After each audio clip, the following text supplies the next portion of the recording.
Welcome to Elements of Community, a podcast about discovering and exploring the elements of community. I am Lucas Root, and each week we talk with a community leader about what makes their community thrive and bring value to both the leaders and the members. Join me as we unpack the magic of the elements of community.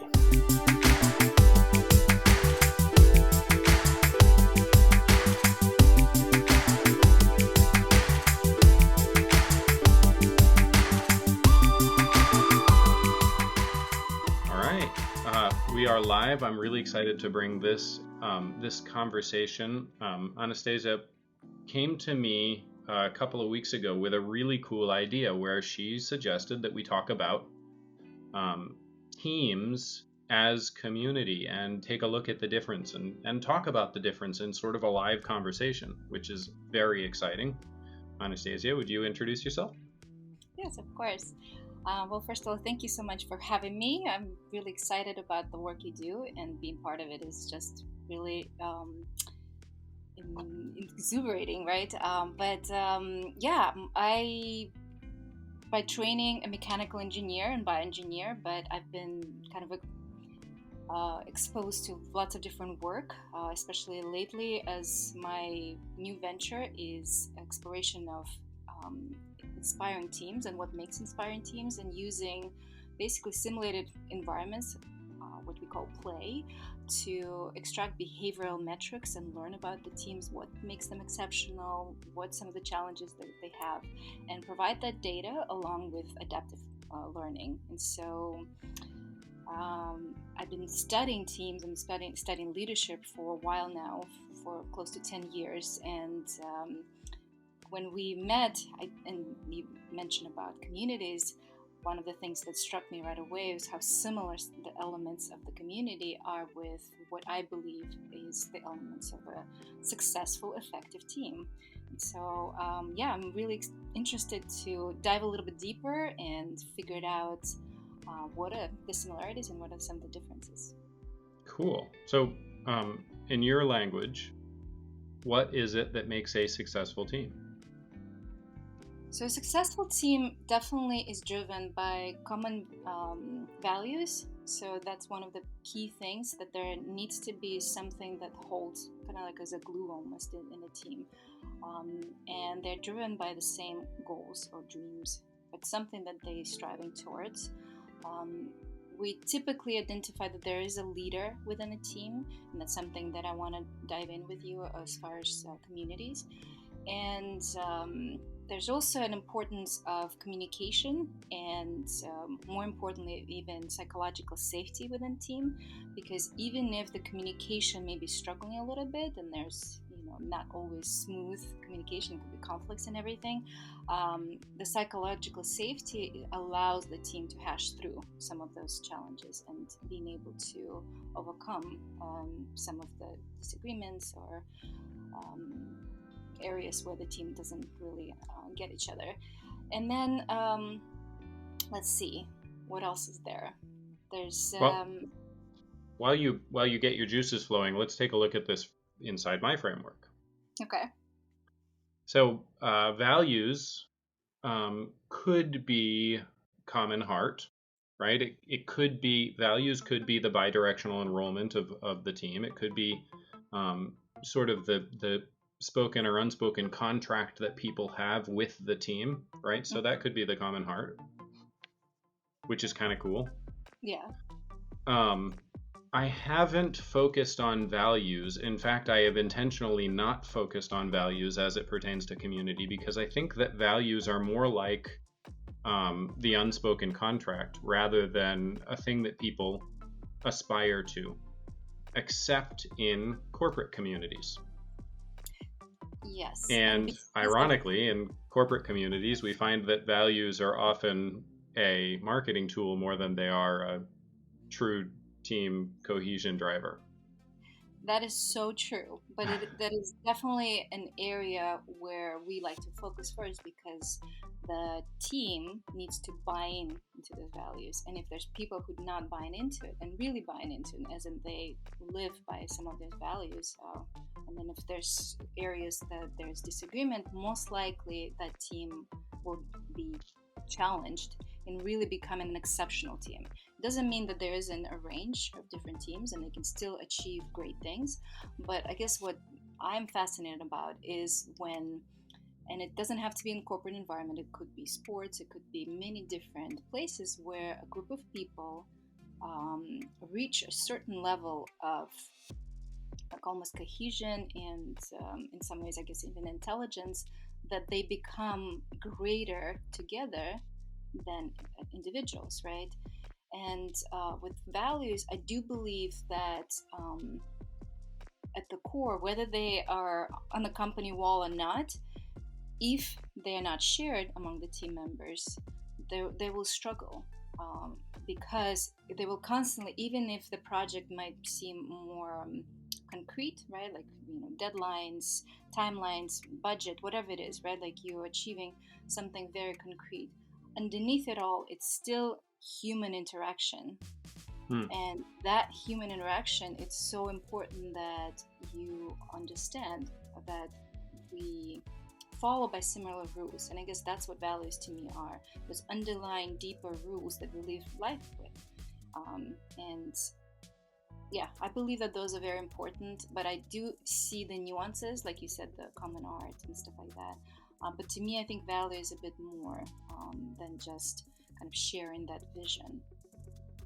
Right. Then you also talked about communication, which, depending on the context, that could be language or it could be project. Yes. Working out the communication is a project, which is really cool. Yes, no, I see that angle, but to me, project is something different. Project is kind of culmination of everything, including communication, but it's actual work too that goes into that makes a project successful, right? But without that communication piece, you very unlikely to have a successful project, right? Mm-hmm. And in that, I guess, bucket of communication, there's so many elements there, because it isn't just that the person is able to hear you and understand, but there's that mutual willingness to, first of all, be challenged, right? That what you bring into the table might not be the best option of that solution, so you are willing to basically allow somebody to bringing kind of these ideas, and that's that psychological safety, that there is an opportunity to, and I apologize, there's a bug flying, but there's the opportunity for challenges, opportunities to shift and be willing to to shift from your original plan and kind of being flexible that way. To me, also, communication is kind of a certain level of vulnerability, right? And so in the team, I think that is important, that there is, you can be vulnerable, you can show up kind of with your authentic self, and you're not going to be shut down. And that's, again, part of that psychological safety and overarching bucket of communication. I think those things you're describing are actually in heart. Those are like they're elements, right, of that heart. Yep. Yeah. To me, like when I looked at the elements, definitely heart is part of it, and then the language, because actually, can you again describe in the framework of teams, like how would you use that element of language? So when people first start working together, it takes them a long time to describe an idea, right? They'll describe something and the person will hear what they think they heard, and maybe they'll go and execute, and they'll come back together again in a day, and they're not even close. Mm-hmm. It's not because they weren't using the same base language, English or whatever. It's because they hadn't established a community language yet, i.e., when I speak to you, you don't understand what I'm saying. You hear what you hear, but you don't understand what I'm saying. Mm-hmm. that takes work. It takes projects. It takes heart. It takes bidirectional enrollment. It takes you trusting that when I'm speaking to you, I have your best interest at heart. I have our best interest at heart. And it takes the process of us talking and then going and working and coming back together and discovering that we aren't even close and adjusting. That process builds common language. So eventually, sometime in the future, we have common language, and when I tell you something, you get it immediately. And vice versa. When you tell me something, I get it immediately. I just get it because we have built common language. Right. Yes, but I think to me that when you describe language this way, to me that is that communication piece that I'm talking about, right? Because it isn't just that verbal communication, it's everything. It's nonverbal, it's through projects, right? Like how you present, and even the work ethic, right? Like what is to you done or complete, right? What is that level? And it might be different. And I think that that's, again, about that common language, right? Yeah, you have to build it over time. Aligning of what does that mean to finish this particular task or this particular element of a project. Yeah. Yep. And it takes time, and it takes work, and it takes projects, and it takes some failures, and it takes it takes us having that common heart to try again. Yes, definitely. And get better and improve and keep trying again and get better and improve. And each time we improve our process and our capacity to execute the project, we're also improving our language. Definitely. And it's not that we're getting better at communicating. You were already an adult. You were already good at communicating. It's that we're getting better at communicating between us. Each other. And understanding kind of each other. Right. So what we've done is we've built this unique language. It's a sub-language of English. It's the Anastasia Lucas language. Yeah. Right. So between us, we have a common language. As we work together, as we break, as we bump heads, as we mess up and succeed, we start to understand better what it is that we're saying to each other and understand it faster and smoother and cleaner. Definitely. And that is actually a unique language. It's not just communication, it is a unique language. And I agree with that, but to kind of expand on it, if this is true, especially larger communities, I'm assuming there'll be shifts and there'll be people coming and people leaving the community. Yeah, of course. And just like the English language as a whole changes, so too does a unique common community language. Yes, but what you just described, to me, it kind of sounds like culture in a way too, and that's how I define that unique communication and everything that it involves. I would probably call it culture, although I think there's other elements to culture than just that communication piece and that uniqueness. And what kind of came to my mind, because you mentioned that it is that unique, that we build it over time as we're doing a project, and then if I leave and if somebody else joins you, there will be already a different language. But an interesting thought that came to my mind is that in the corporate, let's say corporate culture, which takes a while to build, and usually it's that founding team or kind of early, maybe there's like a significant restructuring, but whatever that was that allowed the team to create that common language, and everybody in that environment understands like what are the social norms and kind of how they are interacting with each other, right? In that particular then scenario, if an employee leaves and a new one comes in and there's already existing culture, it is not like starting over, right? They're coming into an existing common language. Yes, they will add their own slight little elements and maybe the culture will shift gently, but it's not a significant thing. And so I'm wondering too, so the new person has to learn the language. So they have to learn the language, but they bring in their own language with them too. And so absolutely, there's an opportunity to improve the community. Yeah. Okay. Yeah, this is super fascinating. And it's not just the way we talk either. I mean, how many times have you heard the phrase, "That's not how we do it here"? Like that phrase actually refers to language, right? The way that we do things here is its own version of language.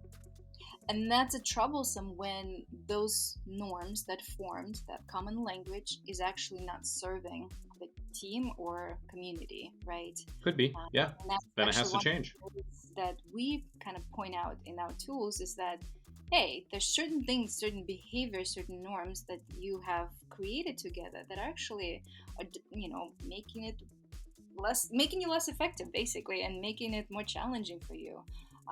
And so, yeah, so not always, I guess, the common language, if we're talking about in your language of the elements of communities, not always what evolved is actually beneficial for the community.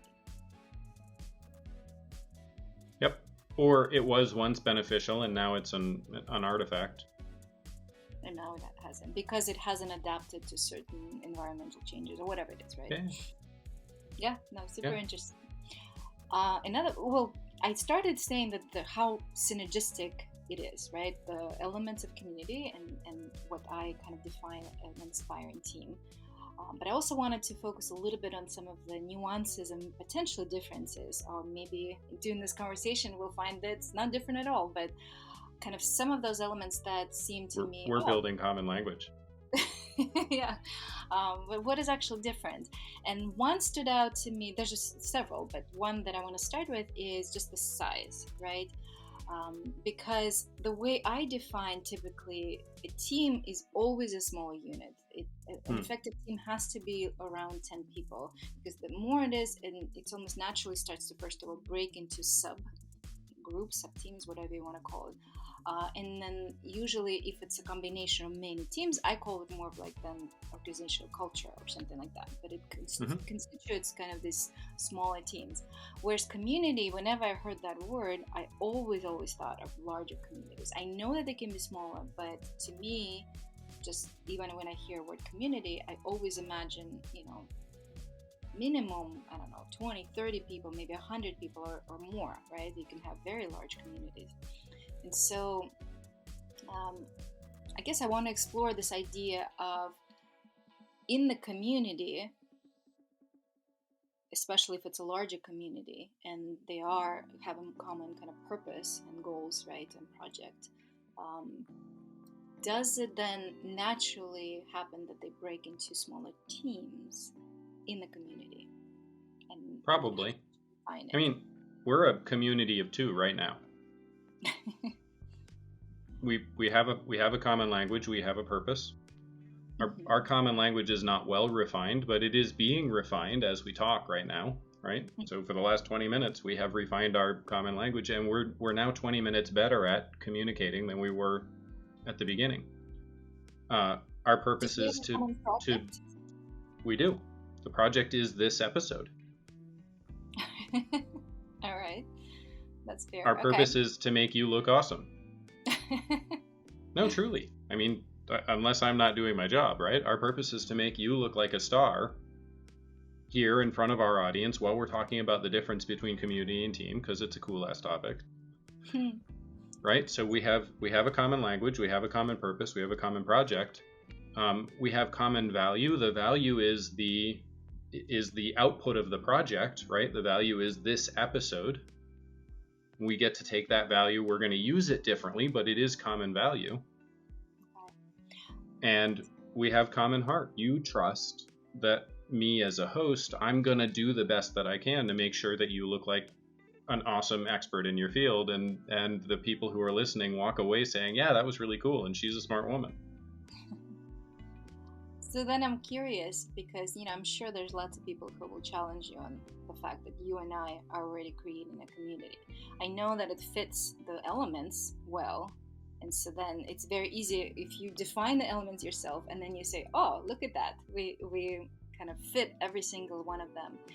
But is it possible that you specifically, I guess, miss something with the definition of elements, that there is a difference between... No, that's stupid. I'm perfect. You and I, of course it's possible. Versus kind of a community of many people, right? And maybe where the projects are a little bit more, and maybe they don't have to be actually more than creating an awesome episode, but yeah, I want to dive a little bit into that because that stood out to me right away, the size. And I get what you're saying about, well, yes, we are creating community right now.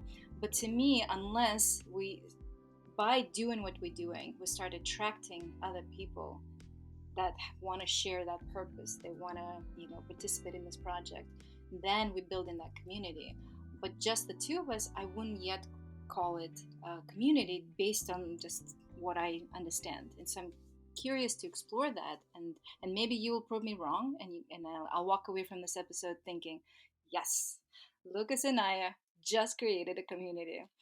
But I'm definitely internally at least challenged with that concept. Cool. So what's our purpose?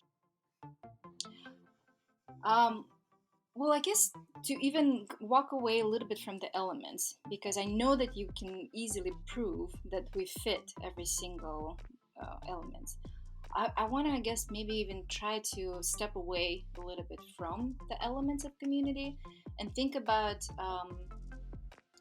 what most people, I guess, think of communities, right? There is, and why I believe that size kind of can be an important element of the community. That one or two, three, five people might not be quite enough to really call it a community. Go ahead. But I don't know. I'm saying that's what comes to my mind. That, and I'm sure that there's probably many people who would agree that wait a minute, you just maybe a group, or a couple, or a small team, but like when you say a word community for majority of people, I think it means something a bit more.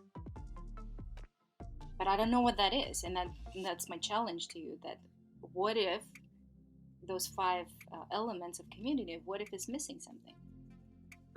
It absolutely could be. I don't think it is. I think that we are a community of two, and I think that if you wanted to redefine our purpose as building long-term conversation about teams versus community, I think that we would attract specific audience and specific members who wanted to show up and have that conversation and participate in that conversation. And if we really wanted to put effort into building a community around this conversation, starting with just the two of us right now, I think we could. I agree with that. So it starts with two, and it grows. But it starts as a community of two, and then becomes a community of three, and then four, and then 10. There's something, and honestly, if you would ask me, well, at what point it becomes community, I wouldn't be able to answer. There isn't a concrete number of people that I believe that, yes, if it's I agree. people, then it's good. I don't think there's a concrete number. I think that there are 5 elements. When those are present, it's a community. When they're not, it's not. It's just a group. Right. Okay. I mean, there's something inside that still I'm challenged with that. For whatever reason, I always thought that you have to create, in order for this to be called a community, it has to touch more people, I guess. The value, the heart, the purpose, the project, the language. It has to involve more people. For whatever reason, that's what kind of comes to mind. But I don't know, at least not right now. Maybe at some point I will have a revelation and I'll share it with you. But right now, I agree with you. Everything you're saying about, calling us to a community, yes, I agree. But then I feel that it's very easily then to say about most people that doing something together, and for that moment in time, they are kind of sharing a common language, like you're saying, like evolving, doing that project. They sharing heart and they sharing a purpose, but then they just walk away. They kind of complete with whatever that task or activity was, and then they walk away. And to me, maybe another element besides size, and maybe even more important element of community, is actually time too, because time weathers things and tests things. And so to me, a community kind of is able to overcome challenges and things that are happening over time, and able to really still, because it's rooted in these values or elements, right? Then it's able to kind of navigate that.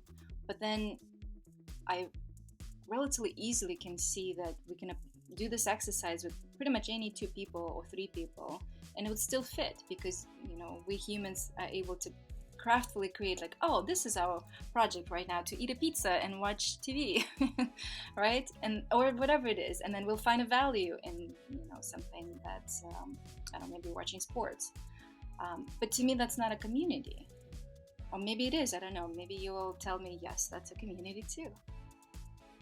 I think there needs to be intentionality. Mm-hmm. I don't necessarily think time matters. That's more like an observation of maturity rather than a definition. Mm-hmm. I agree with that. But I think there needs to be intentionality, and that's somewhat described in Common Heart. Mm-hmm. Right? We're not just, we don't just happen to be in the same place engaging in the same behavior. We're here together because we want to be here together. Mm-hmm. And I think that the purpose also has to be bigger than just the project. Yeah. So then in this example, it's not just about creating this episode. Well, we're only doing one project, but the purpose is bigger than the project. Okay. Unless you're going to throw this away when we're done. I'm not. No, that's super interesting. And again, I'm not disagreeing with you. I just realized that this is what comes to my mind. Good conversation. Yeah, and I'm wondering if other people think that too. That and where is it? What is it based on? Right? Like, why to me, community means more people. Like, but maybe it is just something that I've learned culturally or socially, and that's so rooted deep that it's hard for me to imagine that us too can already be a community because we follow these elements. Yeah. I think there is probably some sort of a maximum size to a community. Yeah. I've been playing around with the idea, but I haven't sort of put my finger on it yet. But my guess is that the maximum size is somewhere in the few hundred range. Really? What about to me, it's just been kind of fascinating, so that's why I'm bringing it up. I think once a year, I want to say in India, but you would have many people who would come and meditate together, and it's like this big event, and it's mostly monks, but not necessarily. I think there's a lot of people that come and share that value and share that purpose, and they meditate to better the world right through their meditation, and it's thousands of people. Burning Man is similar. Burning Man, yes. Yeah, I mean, they're not meditating to save the world, but it's a similar example of how there could be a community that's much larger. Yeah. Maybe it's appropriate to suggest that that it could be a short-term community or maybe an unstable community, and the instability is acceptable based on the purpose. Interesting. Yeah, I always thought that, for me, in the size, like, there's the minimum kind of, that's the one that I was just playing with in my mind, like, is there a minimum? But I don't think I've had thought of maximum, because I feel that in some ways we as human beings just haven't reached that yet, but there's a possibility for us all, however 8 or 7 billion people, technically at some point it's possible for us to become a community, a real community. It's just very, very unlikely, at least not at this point in what are we observing, but everything that you mentioned of what makes a community and the potential of each individual human being. There's nothing stopping us to become this one large community. And Yep, in it fact, could happen. When I say there's a maximum size, I'm not saying by definition. I'm saying more like your observation of maturity. I think there's an observation of functional maximum. yeah, And it's not like it's a rule. It's just like when you get to, let's say 300 members, you fracture. and that And could could be. we overcome that? Well, it seems like there are certain circumstances like Burning Man where we can overcome that for a short period of time. Yes. And I think in the same with that meditation example, it's a Yeah. particular event and people come to it, but then it's not something kind of day to day or, yeah, or on a more Yeah. regular basis. Yeah, no, I think that makes sense. But in general, this idea now we're talking about community and this idea of collective intelligence, and that's what I kind of tend to. Even though that I think again it might be the same thing, just talking about it slightly through different language, and even beyond that, what I brought up about the entire world is because I'm kind of fascinated. There's a few people who are studying this of Earth as an organism, right? As a Hmm. kind of living, breathing organism, and everything that's happening of it is just kind of systems, and kind of these different systems affect each other. But there's definitely some intelligence on that scale, which is obviously hard for us to even kind of fathom, right? And so I think in that I way, mean, like, it only makes sense. Like, if you look at medicine and medical studies today, all of the studies that were done on human cells that were in isolation, they all turn out wrong. I mean, like, radically wrong. So it turns out when you look at these studies, you start to understand that the cell in isolation actually is insane. yeah, Like, the cell itself loses its sanity, yeah, which is an idea that only makes sense now. Like 10 years ago, 15 years ago, 20 years ago, you couldn't even have allowed that thought into your head. The thought itself would have been insane, but we're seeing it. That cell in isolation is not sane. And it yes, behaves in ways that it would not behave when it's in the community of your body. yes. And Now, every signal that it why gets. not macro that one more level and suggest that Earth is a singular organism? And when Yes, you study one single human, you're actually in isolation. You're actually studying something that a being, just like those cells in isolation, you're actually studying a being that's not sane. yeah, Like, it requires the other pieces of its organism in order for it to be sane. right. And that's really interesting to me, but it definitely will take a long time, I think, for us to get to a level where we really understand how interdependent we are from each other, and maybe get a little bit closer to kind of this idea of human beings as a community. But we're definitely nowhere near that because I think of some of those We'll have to invent a new word for that. It'll be humunity.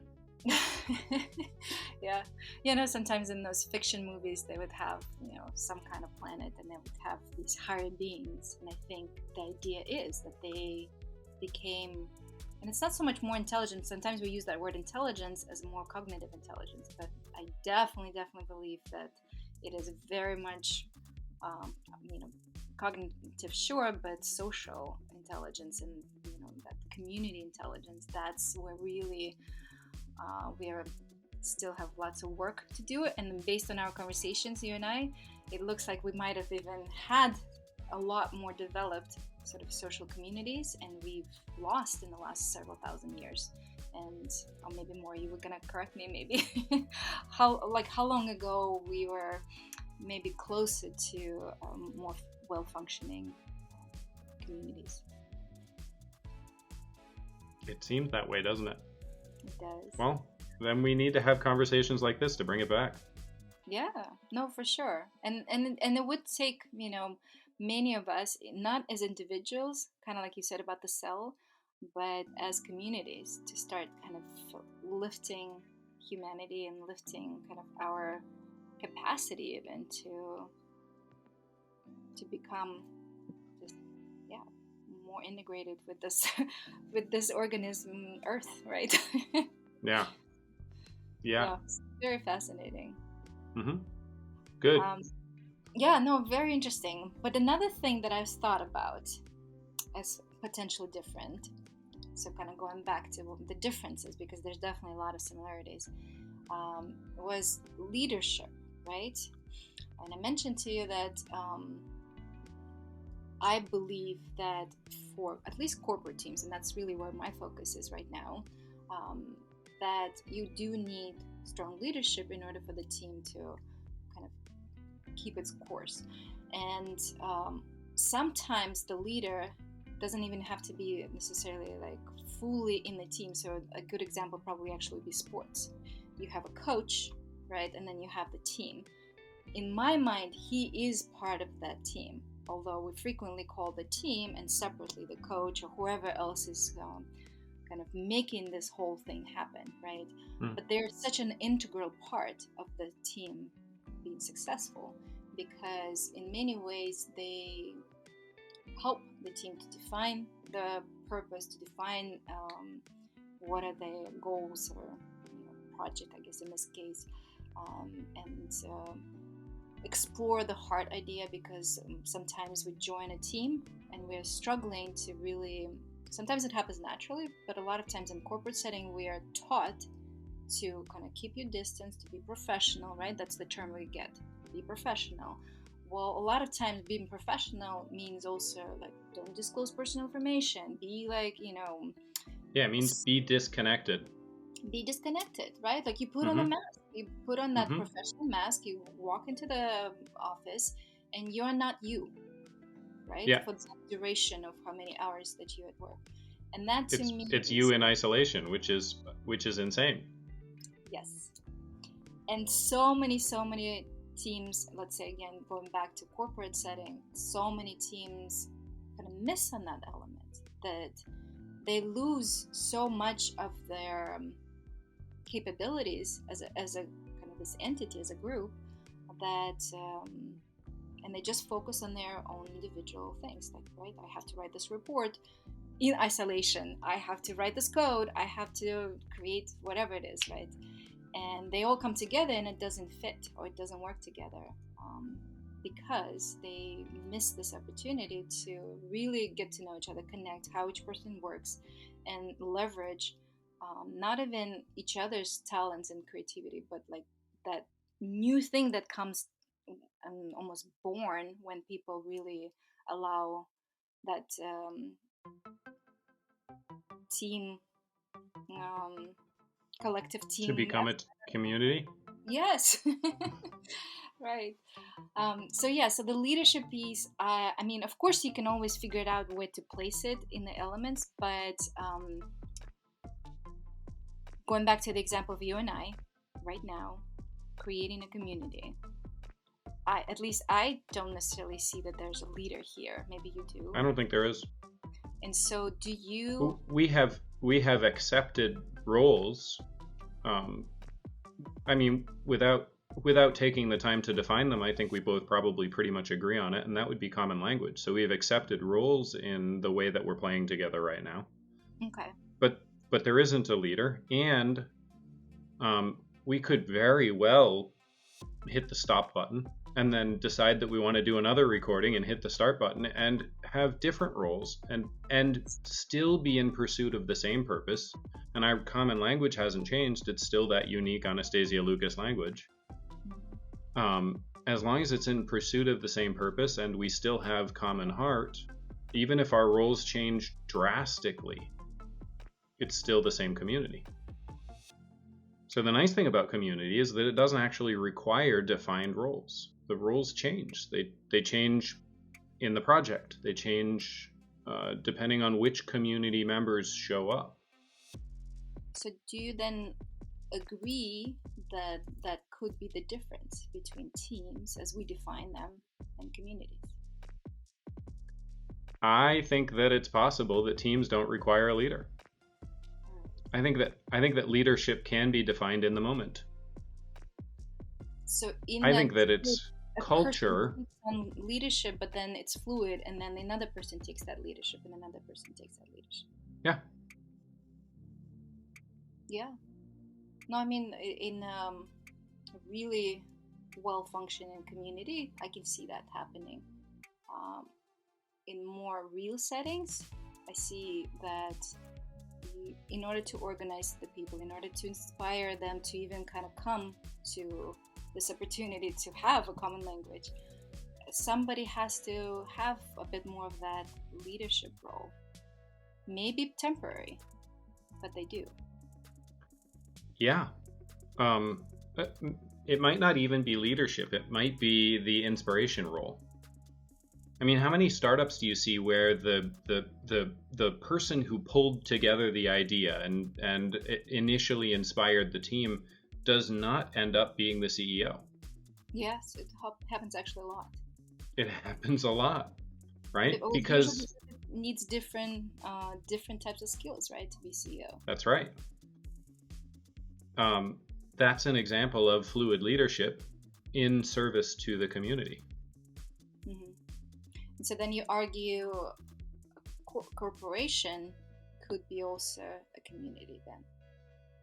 It could be.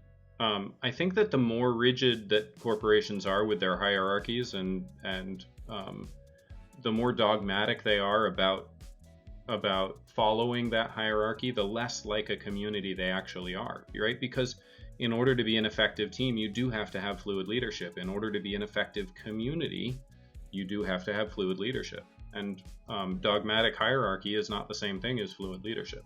Right. They are actually in conflict, those two things.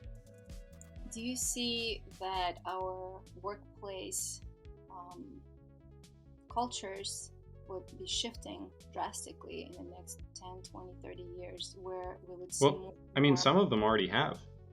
There's the world's largest and highest quality canned tomato maker Mm-hmm. is an employee-owned company, and everybody in the company defines their own roles, their own pay, Mm. um, their own working environments, and they do it with a committee of 10 of their peers.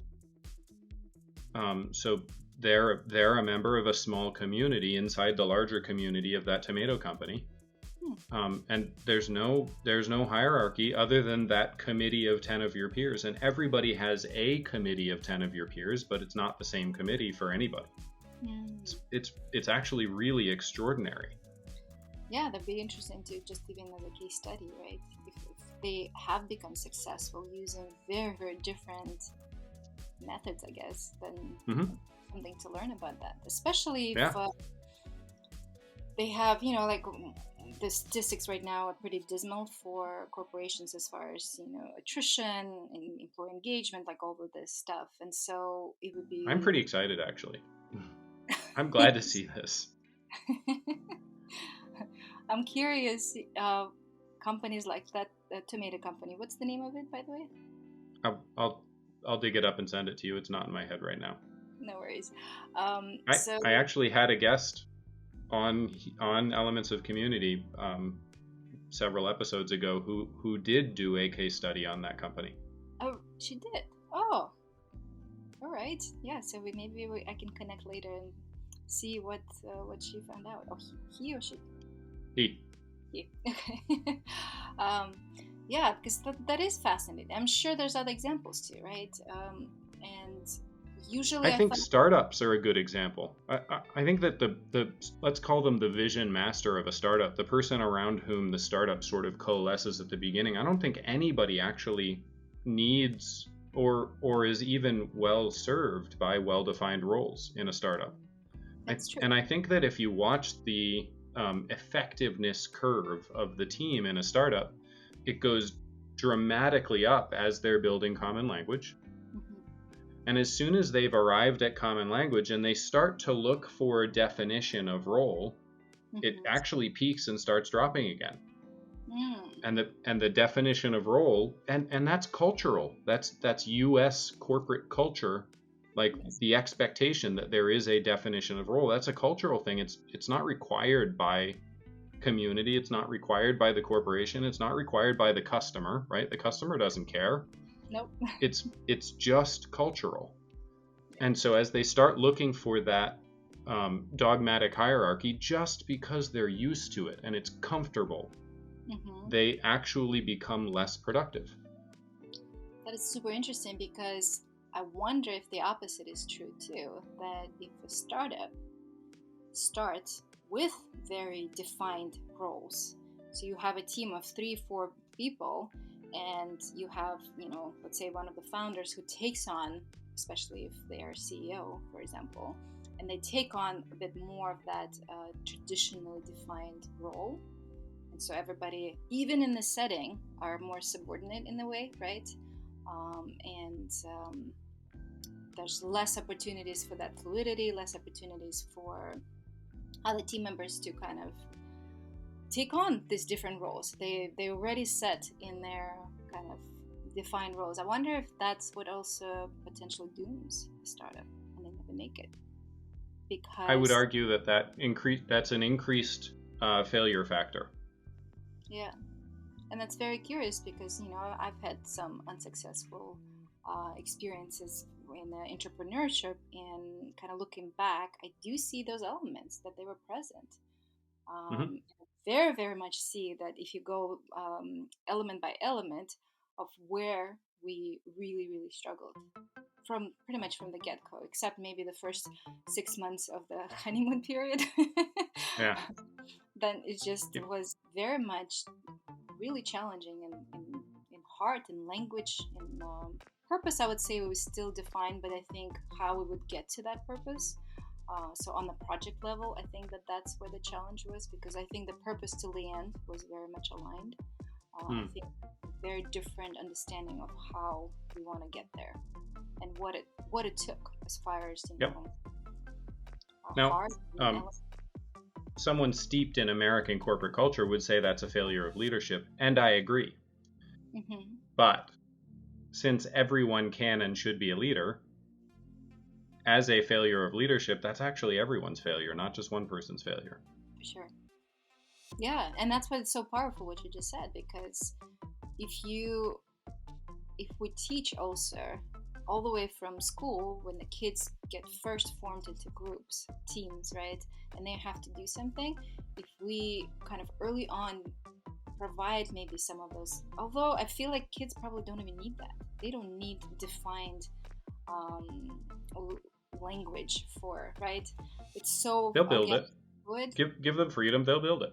But adults, and I don't know if you'll agree or not, but I do find so frequently, at least in my professional life, that we do need, I think, a little bit of training in the way of, no, that doesn't have to be this way, right? We can be this way, and maybe even like a few definitions of what, or maybe even going through the exercise and actually defining these, what is our purpose, what is our, like, how do we show up with our heart, like actually sitting down and doing these exercises might be really beneficial for that first forming community. If this was trained in school, you would still have to be trained to join a company, but it would change the training that you would need. Because you would sit down and you would go through, instead of trying to learn, processes and procedures, you'd be learning, um, you know, you'd be learning common language, you'd be learning common heart, you'd be learning how to show up as a team. Yeah, no, for sure. And it's very, very interesting to look at it through this lens, at least for me, and not just even like previous experiences, but just stories you hear and big books that people write that had that element of failure maybe in the beginning of their um, start of their projects or whatever. So it's I Oh think man, there's to it. I get triggered when I read like the annual CB reports where they talk about like product market fit being the cause of failure, and I'm like, no, like it's not. By the way, for those who are listening, CBI reports that product market fit is like 40% of startup failure. Mm-mm. It's like 5% of startup failure. Yeah. Like when you No. look at a Yeah. team at functioning effectively from the lens of this, of building a community, product market fit is, you didn't get there yet.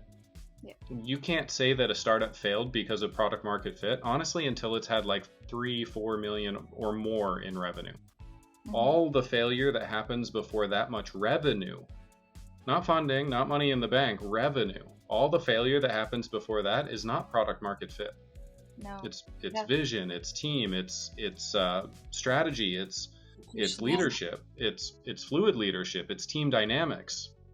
Absolutely. And I think Yeah. some accelerators they start emphasizing the fact that most often it would be the team that Mm. just didn't figure it out their common language and their purpose and their ways of how they want to execute that's what really is the failure, and everything else is just they didn't iterate enough, they didn't pivot enough, they didn't kind of find the right market for what they're offering, right? Yeah, no, I 100% agree, and that's definitely sad that there will be founders who will basically say, "Oh, it's just, I'm one of the unlucky ones that just happened to, or it wasn't the right timing, right, or whatever the That's a lazy answer. yes, yeah. Most often it's and it's not necessarily like something bad, right, like a dysfunctional team, but the team that just didn't really gel together in a way that really allowed, because it is difficult, otherwise everybody would be doing it, it is really difficult, and so Yeah. you kind of have to have that spirit and that motivation to kind of keep going and hold each other up, and that's, I think, that fluid leadership is that when potentially one of the leaders who maybe started it all, that was their inception of idea, and they kind of brought the team together, they might be kind of stumbling for whatever reason, and somebody else picks up, and then they get re-inspired, right, whatever that looks like, but definitely the accountability of the team is an important one. Cool. Yeah. Um, this has been an awesome conversation. Yeah, I really enjoyed it. I definitely like it went into unexpected ways, but very interesting, and I honestly think that there is more opportunities to really dive deep into some of these topics we raised, and look into defining maybe more of at which point does a community potentially, like we talked about the size, right, like at which point maybe it needs something else, or maybe there's that element of time that it has to be short term or whatever it is. I think that would be very interesting to explore further. Hmm. So let's say that one of our listeners decides that they do want to join the community of two that you and I have. Where are they going to find you?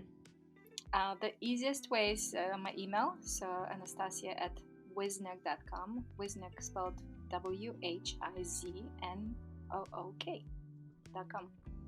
Awesome. Thank you. Anastasia at wisnook.com, and that'll be in the show notes. Thank you. Final question before we completely disconnect. What question did I not ask you that you wish I had? Good question. Maybe that is the question. um,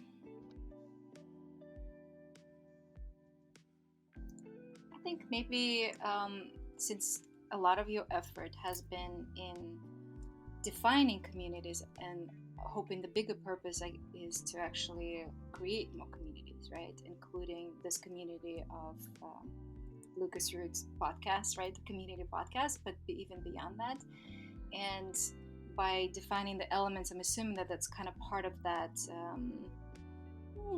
formula, although I don't like that word, but kind of what makes a community, so people can understand what they need to have in order to have a good community. But I guess the question maybe, let me see if it comes to me. What's I guess beyond that? Like, what is the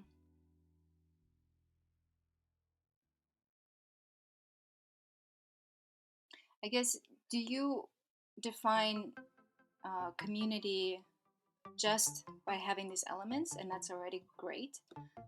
Or is there some kind of criteria that makes it really a successful community, as in they're achieving something?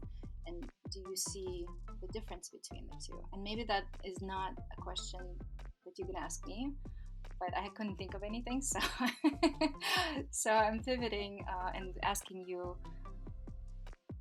Do you do you look at communities this way, as successful communities and not successful communities? And do you Yeah, believe if communities really have all of those elements present, then they, by definition, will be a successful community? I do.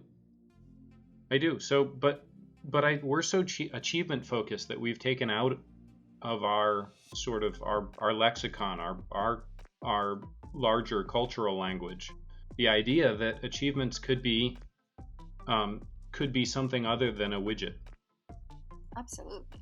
So there are families that are not communities, but there are families that are communities. And when those families get together and spend time together, and they walk away from that community gathering, that project that they just engaged in of getting together, they feel fulfilled and refreshed. And the reason they keep getting together is because they feel fulfilled and refreshed, right? And that's what success looks like for that community, is getting together and feeling fulfilled and refreshed. Definitely, and I agree with you that success in our culture often means kind of more tangible financially than, but that's not definitely how I thought of it when I raised this question. I guess I guess the question was, do you really believe that those elements are so mm, significant Elemental. and elemental that if the community doesn't have those successes, whatever they look like for them, then some of those elements maybe are not present, or maybe not refined enough, or Yes, I do. and so then if there's a community who's struggling, and maybe at some point they were great, but something started to over time lose, and people kind of like lose their engagement or fulfillment or whatever that thing that they believe they want to achieve with their community, um, would you suggest then to look at under a microscope at each of these elements and see what are some of the areas that maybe started to suffer? Yep, that's what I would do. That is, in fact, exactly what I would do. Yeah, 'cause I I think would that that start with language and heart, and see if they have them. Do they have a common language? Is there reasonably similar description of the purpose of the community across all the community members? Very first place that common language is going to show up: the description of the purpose of the community. yeah. Why are you here? Why do you keep showing up? Why do you expect other people to show up? What are you all working towards? Right? Right. What's the purpose? And if they don't have a similar description of the purpose, they probably don't have common language. Yeah. Like, let's be honest. And then go deeper. How do you describe? What are the words that you use to describe your role? How do you describe success? By showing up. How do you describe failure? How do you describe the success of your community members or team members? How do you describe the failure? And if those languages aren't similar, then we probably don't have common language. Yeah. Um, And I think that's definitely very powerful, because that's, and we should probably end on this note, because that's really that if you struggling in your project, in your work, or in your family, or whatever those small big communities that you're involved in, that start looking and asking those questions probably is the first step, right? cool. I agree. All right. Thank you, Anastasia. Yeah, I've really had fun. And the glitch, maybe that's another podcast. We can look at technology and communities. There is a lot there, right? Yeah. Could a Facebook group be a community? How do you tell the difference between this Facebook group, which is not, and this Facebook group, which is, right? Yeah, there's a lot there. For sure. Yeah. All right. Well, thank you. Thank you. Bye. Thank you for joining us this week on Elements of Community. Make sure to visit our website, elementsofcommunity.us, where you can subscribe to the show on iTunes, Stitcher, Spotify, or via RSS so you'll never miss a show. If you found value in this show, we'd appreciate a rating on iTunes. Or if you'd simply tell a friend about the show, that would help us out too. If you like the show, you might want to check out our EOC Inner Circle, where we deep dive with each guest on the inner workings of their community. We cover things like community model, profitability, and engagement strategies. You can join the Inner Circle at elementsofcommunity.us/inner circle. Be sure to tune in next week for our next episode.